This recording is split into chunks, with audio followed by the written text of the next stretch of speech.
Magandang araw mga idol, kumusta po kayong lahat? It's me, Dugong Pinoy, at for today's video mga idol ay magre-react po tayo dito sa ating bagong nakitang video na kung saan mga idol ay kakaiba po ito, no? Ay isang babaeng badyaw girl daw, no?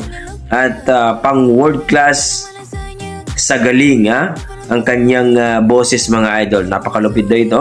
Ay dito sa title ng may-ari ng video na kung saan si Werpa Spot PH, 9K na po ang kanyang subscriber. Supportahan po natin itong mga idol.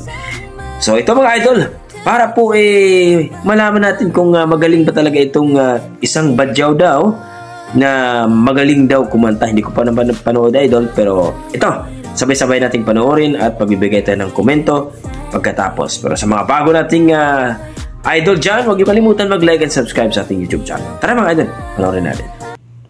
Mga ngaruling ka? Opo. O sige, kanta ka. Bibigyan ka tayong pera.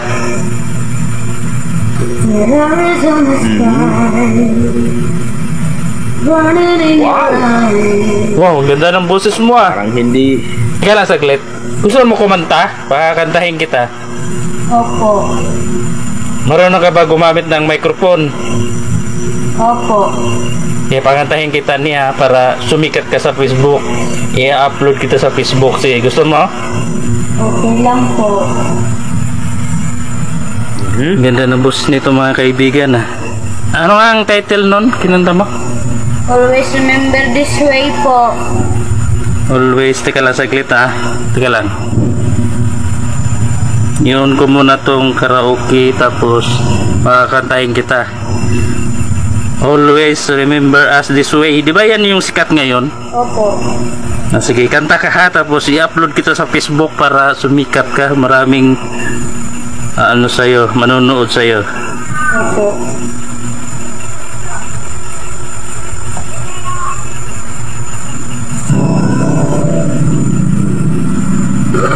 Unang bungad niya magandang boses niya Jump.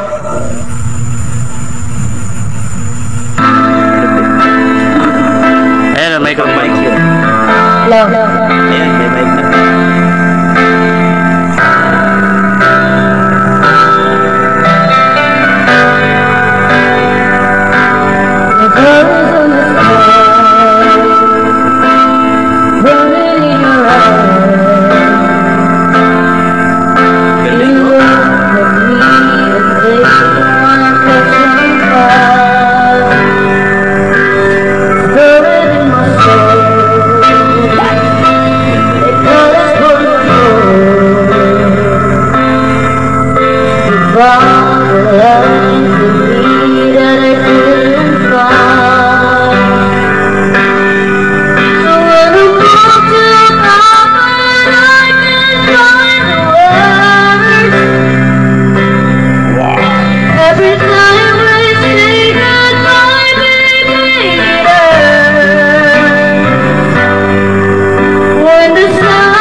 But already know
There's one place I'll always remember us.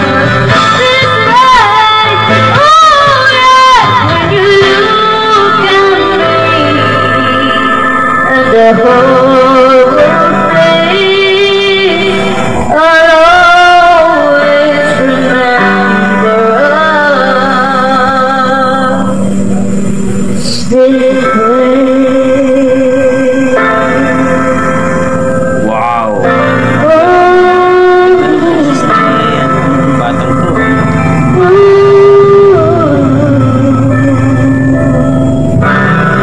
Badyaw ba? Wow, ang galing ah.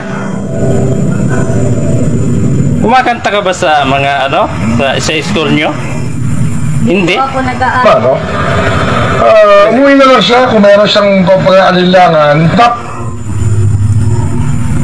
Ang ganda ng boses mo ah. O ito opera. Tapos pumunta ka rin sa ibang bahay ha. Kumanta ka rin doon kasi alam ko marami magbibigay sa iyo ng pera kasi maganda ang boses mo. Ha? O ito. So yun nga mga idol at isang Badyaw girl daw ayon kay Kuya, yung may-ari ng video, itong si Werpa Spot PH, no, na kung saan mga idol nangaroling daw, no. Pinakanta niya at nagulat ako mga lodi na ang lupit. Ang ganda ng diction niya, parang original ano kumbaga professional na ang datingan. So mayroon akong nabasa dito, yung isa sabi niya, nag-English pa nga no? Are you sure na not disguise daw? Hindi daw na disguise itong babaeng ito, yung batang to. Oo. Pero sabi nga niya, ay maganda kasi ang mga pronunciation niya at saka parang na timing at saka yung mga diction niya. So nagduda, may nagduda. Pero para sa akin mga idol, bata pa kasi ito Hindi natin alam mga idol, hindi po natin alam. Pero para sa akin, kahit ano, no, nagpapanggap o hindi man, pero para sa akin napakaganda ang batang ito, napakaganda ang boses niya, napakalupit talaga. Kaya thankful po tayo kay Werpa Spot at nakita natin to. At kung ito ay Badyaw girl talaga, well mga idol, i-share po natin at para po mga idol sumikat po ito at baka mabigyan po ito ng opportunity na kumanta sa mga like sa mga singing contest, no? Para po mga idol matulungan po. Okay? Para sa akin, napakaganda, ang sarap pakinggan, napakalupit tong batang to. Kaya para sa akin, bibigyan ko to ng number 9 talaga na score para sa akin. So, kung saan ka man ngayon na anak, no? Na Badyaw girl, kumanta ka lang na kumanta at magiging ano ka rin, no? Makilala ka din. So, hanggang dito lang ako mga idol. Maraming salamat. Basta may mga dugong Pinoy mga idol, malupit talaga sa kantahan yan. So, huwag nyo kalimutan, palike at subscribe kay Werpa Spot sa may-ari ng video. At sa lahat ng mga malulupit na boses dyan, i-share nyo mga idol. Okay? Salamat mga idol.